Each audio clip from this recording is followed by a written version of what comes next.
My name's Nathan Wolfe. I'm the president of the Investment Banking Club here at the University of Utah, and also currently the career peer coach down at the Career Services, also covering investment banking.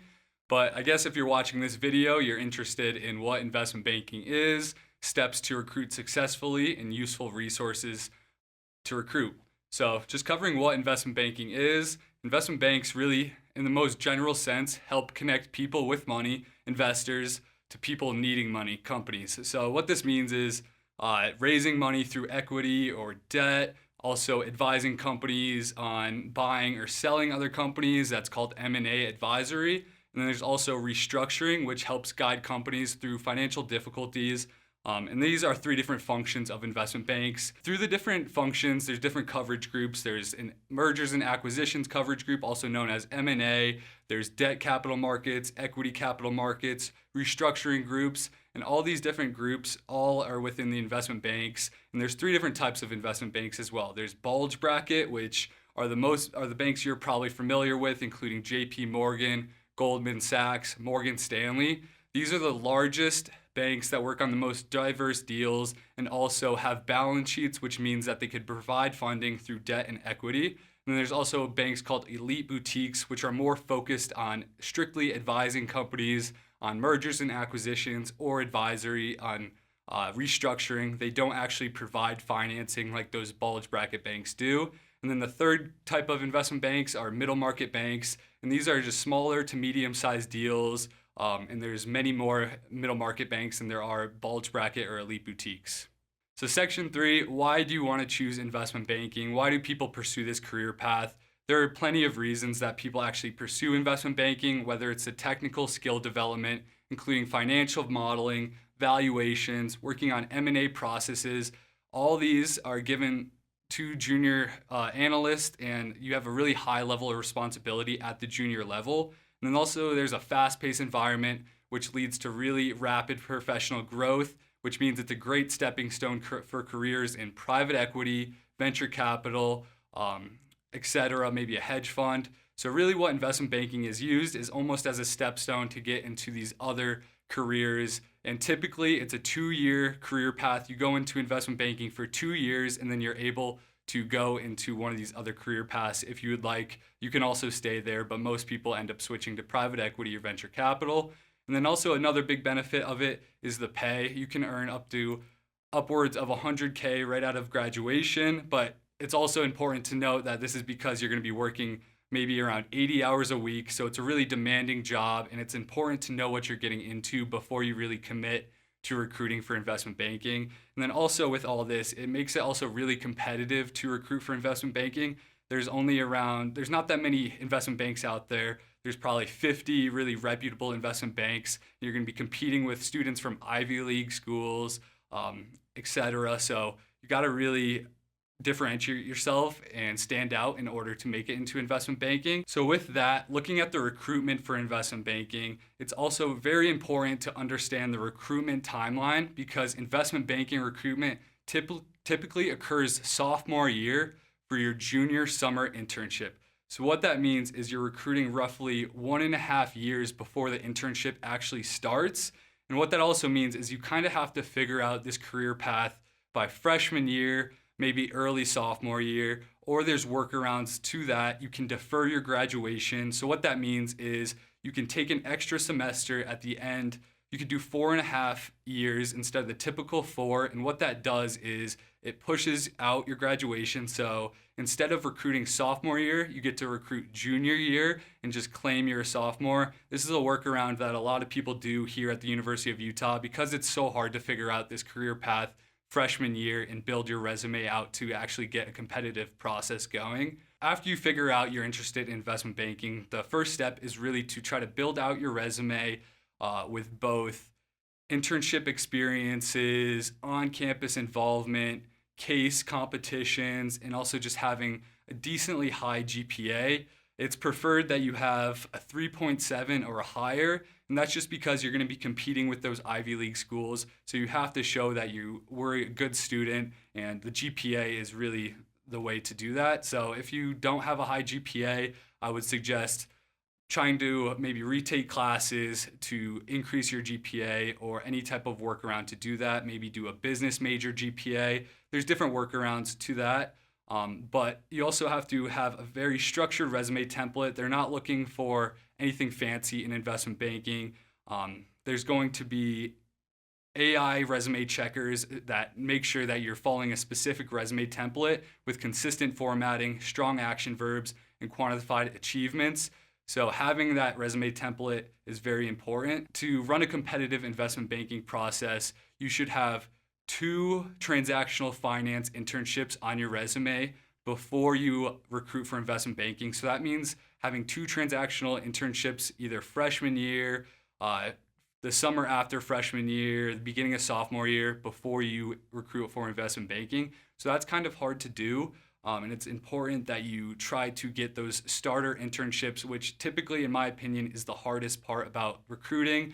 I had to personally go through 30 plus rejections before I got that first internship, and you just can't let that dissuade you, and you have to keep being persistent with that. It's a numbers game to get that first internship, which is really important to note. Once you have your resume built out, you have 2 plus transactional finance internships on your resume, a decent GPA, maybe some campus involvement and case studies, and you feel that your resume is good to go, then you should start preparing these other parts of the recruitment process, including the behaviorals, which I think is a very important part of the recruitment process. And what this means, typical behaviorals include tell me about yourself, why investment banking, why this firm, etc. So these are questions that are going to be asked across all different types of interviews. But it's really table stakes in interviews because it's the first thing you're going to be talking about, and you can either be written off or they can say, oh, I really like this guy, and you get moved on in the process.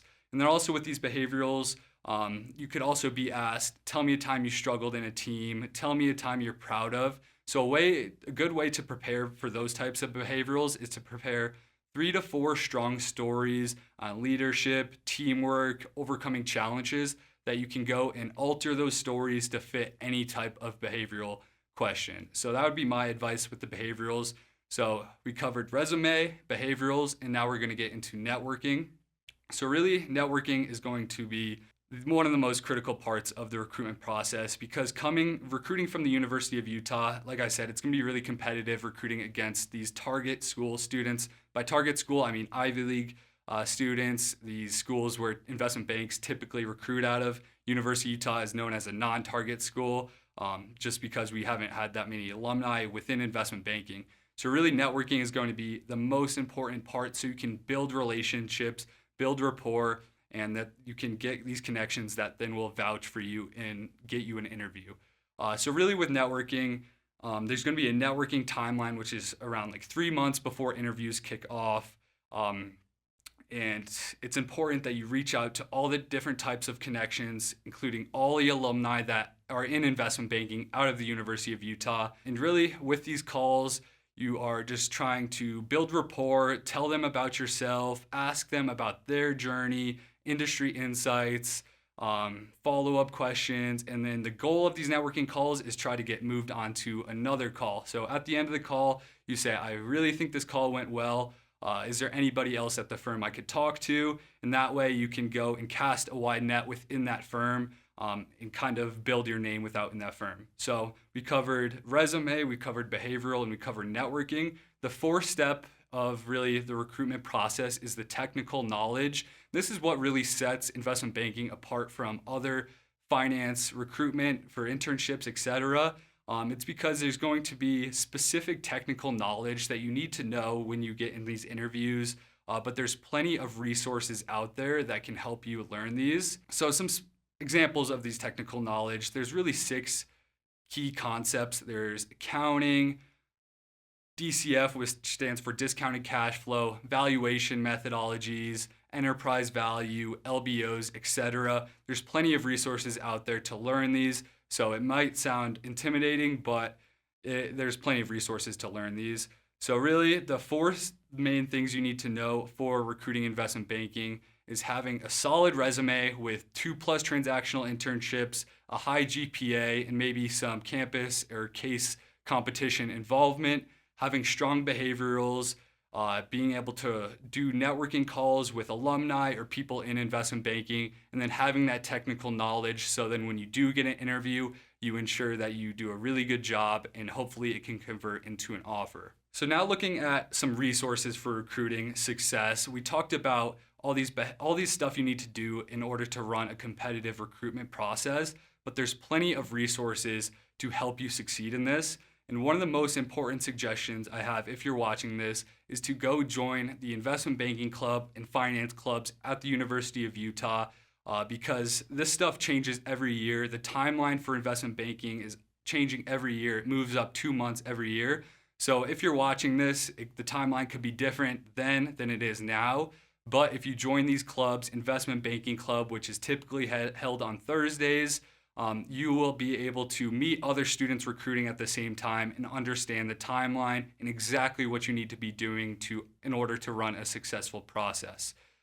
So joining these clubs, they'll hold weekly meetings, they have mock interviews, resume reviews, mentorship from the club officers, and then internship notifications for when these applications drop. So joining these clubs, I think, is the most important thing to running a successful process. And I never would be able to get my offer if I never joined the investment banking club. And then also resources. If you're watching this and are interested in investment banking, you should already be reading and staying informed with current events and news, whether that be reading the Wall Street Journal, Financial Times, Seeking Alpha, PitchBook.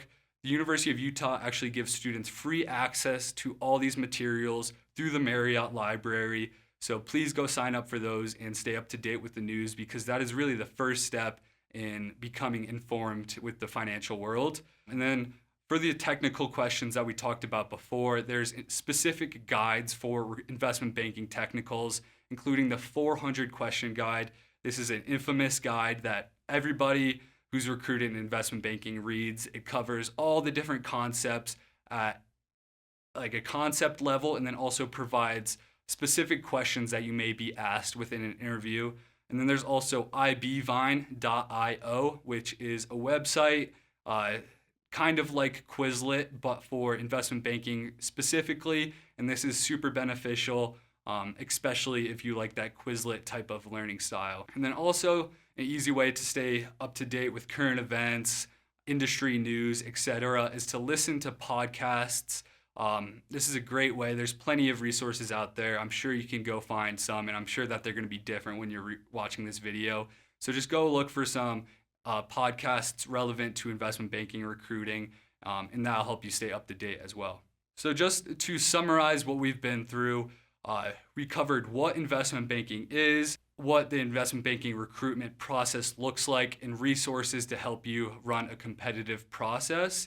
So once again, I encourage you all to join the Investment Banking Club for additional resources and support. This will be the best way to know exactly what is going on in your specific recruitment cycle for that year. Like just to note, like when I recruited, interviews happened typically a year before we would go and do our summer internship. Now they're happening like a year and a half. So it could even be 2 years ahead when you're watching this video. So understanding that timeline is super important so you don't fall behind within the recruitment process and so that you can actually run a competitive process. But yeah, once again, just please go and join those clubs and good luck.